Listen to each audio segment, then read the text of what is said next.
This video tutorial is to show how to use multiple stressing commands for stays in ADAPT-ABI 2009 Build 4.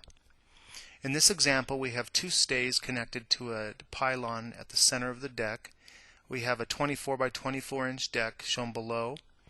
We have two stages, day 1 and day 2, and it's important to note that we've suppressed long-term effects, creep and shrinkage, and we've also suppressed the self-weight of the slab. So we're focusing only on the stays and their forces as applied to the structure. If we double click on either of the stays, we can see that the stressing we've set is 100 kips on day 1. In the graphical interface of the program, you can only set one active stressing command for a stay. In order to set multiple stressing commands, we can go to the input file after we've generated that file. And if I scroll down to this file, you can see that on day 10 I've included an additional stressing command for the stays with a force equal to 300,000 pounds or 300 kips. So we'll go ahead and save that, and we'll execute.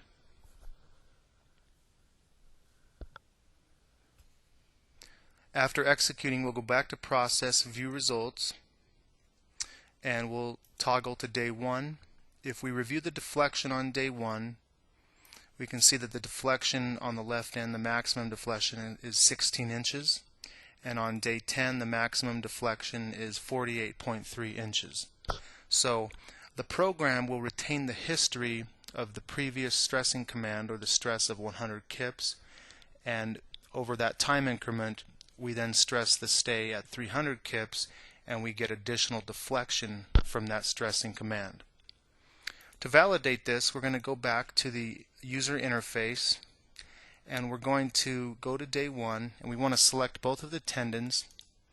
We're going to deselect them, and then we're going to reassign the tendons on day 2, and we're going to go ahead and say install tendon. We're going to install both of them, and then we'll double click on the tendon. We're going to go to stressing, and we're going to stress this to a force of 300 kips.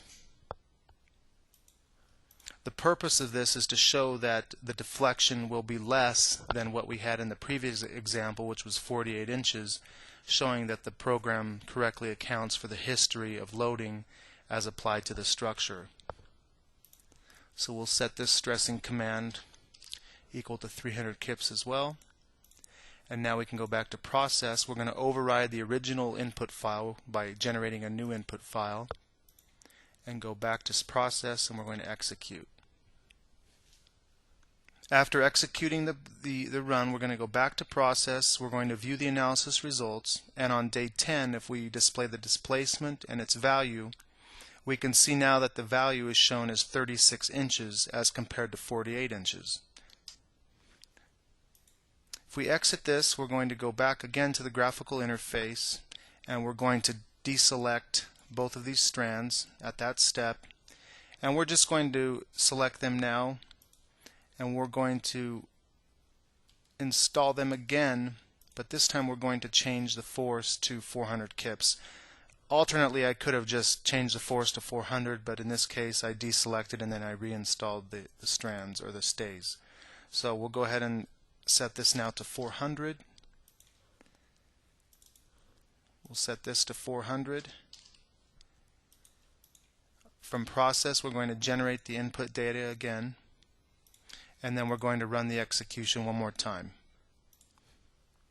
In viewing the results now, the total force, if we view the stay force, we can see it's 400 kips for each stay, and if we review the deflection for day 10, we now see that the deflection, if we turn off the display of the stay, the deflection is 48 inches, the same as what we had when we had 100 and 300 in the same stressing sequence or in the same pre-capture staging. So the history of the stress, or the history of the force, is cumulative as you add more and more stressing commands to active stays in the program. This will conclude this video tutorial on stay stressing for ADAPT-ABI 2009 Build 4.